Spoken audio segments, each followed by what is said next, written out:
அண்ணாதா சொல்லு அண்ணாத்தா. போன வாரம் மீன் குழம்பு வச்சா ஒன்றும் அந்த அளவுக்கு எடுப்பா இல்லையா? என்ன மீன்? மத்தி மீன்.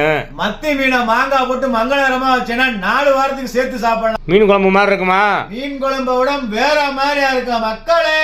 வீடியோ பார்த்து சேனலை சப்ஸ்கிரைப் பண்ணுங்க.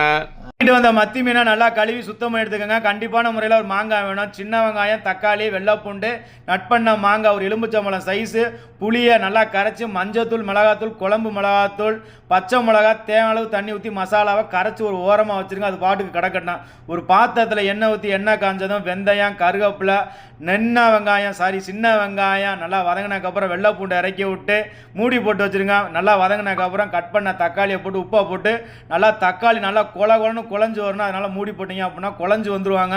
குழஞ்சதுக்கப்புறம் நம்ம கரைச்சி வச்ச மசாலாவை ஊற்றி வேணுங்கிற அளவுக்கு தண்ணி ஊற்றி ஜலபுல ஜங்கான்னு கொதிச்சதுக்கப்புறம் மாங்காயும் மீனையும் போட்டு இறக்குனீங்கன்னா அருமையாக அட்டகாசமாக மங்களகரமாக மத்தி மீன் மாங்காய் குழம்பு ரெடியாக இருக்கும்.